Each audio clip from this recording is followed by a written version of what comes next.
Zee 24 तास, एक पाऊल पुढे.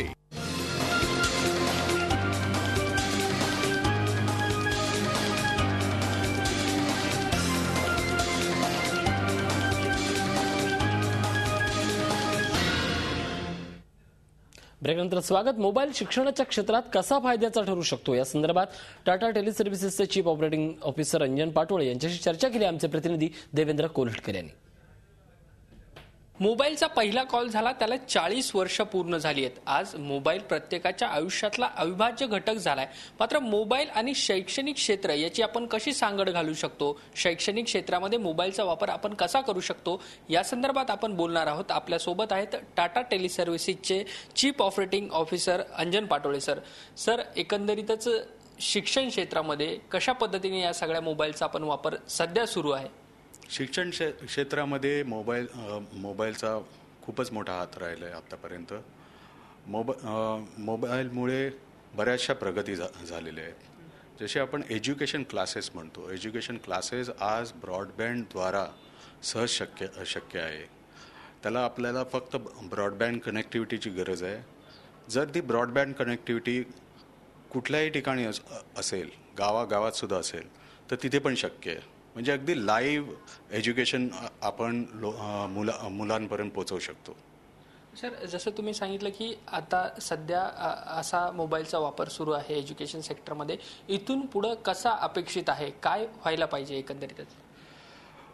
कनेक्टिव्हिटीचं प्रमाण खूप वाढलेलं आहे, त्याचं पेनिट्रेशन खूप वाढलेलं आहे. जसं आपण भारतातलं जर घेतलं तर जवळजवळ 50% त्याहून जास्त 50%हून जास्त पेनिट्रेशन झालेलं आहे. याचा अर्थ की दर 100 लोकांच्या मागे 50हून अधिक लोकांकडे मोबाईल आहे. आणि याच्यामध्ये फक्त मेट्रो सिटी नाही आहे, पण सगळे गावं, छोट्या सिटीज वगैरे सगळे मिळून म्हणजे खूपच जास्त प्रमाण आहे.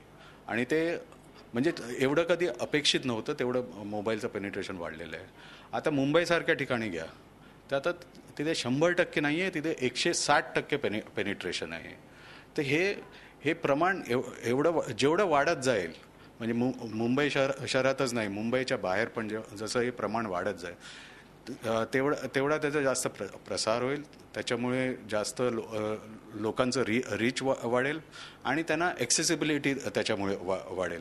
आणि त्याच्याद्वारे आपल्याला खूप काही करता येईल. नुसतं शिक्षण नव्हे, बाकी क्षेत्रात सुद्धा त्याचा खूप लाभ होईल. मोबाईलचं शिक्षण, आरोग्यासंदर्भात कशा पद्धतीनं वापर करता येईल याच्या संदर्भात जाणून घेणार आहोत. आपण जातोय अच्युत गोडबोले यांच्याकडनं. गोडबोले, मला सांगा की या सगळ्या संदर्भात ज्यावेळी भारतात हा मोबाईल आला त्यावेळेच्या नेमक्या गमती जमती काय होत्या, त्या बदल्यातल्या थोड्याशा गमती जमती काय सांगाल? नाही, पहिल्यांदा मोबाईल आला तर लोकांचा विश्वासच बसेना की असं होऊ शकेल. मला आठवत आहे, मी अनेक वर्षांपूर्वी उद्याचं तंत्रज्ञानाने कसं जग बदलेल याच्यावरती बोलायचो.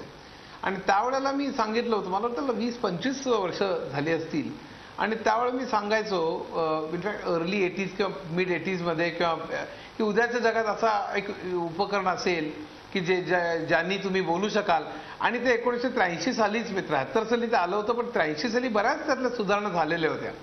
पण ते इतकं लोकांपर्यंत पोहोचलं नव्हतं, भारतात त्याला अजून वेळ होता. आणि त्यामुळे ते जेव्हा भारतात आलं तर त्याचे लोकांचा विश्वासच बसेना. पहिले मोबाईल एवढे जड होते, महाग होते, त्याला ते रबरी अँटेनाच असायचे बरं का. आणि मग ते एका ठिकाणाहून दुसरीकडे कॅरी करायचं, ते वजन लोक कॅरी करत असत.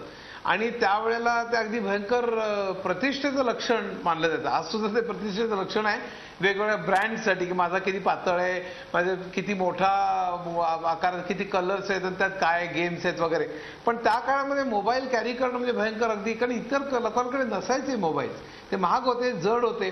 नंतर त्याचे बदल घडत आले आणि मग प्रत्येकाकडे मोबाईल यायला लागले. पण याच्या पुढचा जो प्रवास आहे तो आणखीन गंमतशीर होणार आहे बरं का. म्हणजे मला एक या ठिकाणी सांगावंच वाटतं की भारत IT रेव्होल्युशन झालेला देश वगैरे आपण म्हणतो, पण त्यात बरंच गोंधळ आहे. म्हणजे भारतामध्ये कम्प्युटरचं पेनिट्रेशन 2-3% आता 4 कदाचित झालं असेल, आणि इंटरनेटचं 10%, 8%, 10% असं आहे IT रेव्होल्युशन झालेल्या देशामध्ये. मग त्याला उत्तर काय आहे?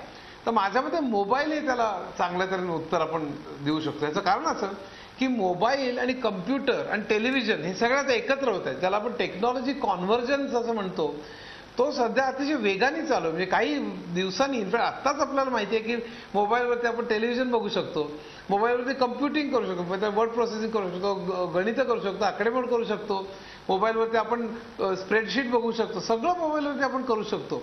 त्यामुळे मोबाईल हाच उद्याचा कम्प्युटर बनेल आणि त्याची जी काही रॅमिफिकेशन्स आहेत, म्हणजे त्याचे जे काही परिणाम आहेत ते भयंकर मोठे आहेत. आपलं मेन फ्रेम नक्कीच या परिणामांचा विचार करताना त्याचा आरोग्य, शिक्षण आणि राहणीमानावर कशा पद्धतीनं विचार होईल या संदर्भात बोलणार आहोत. एका छोट्याशा ब्रेक नंतर पाहत राहा कहाणी मोबाईलची. झी 24 तास, एक पाऊल पुढे.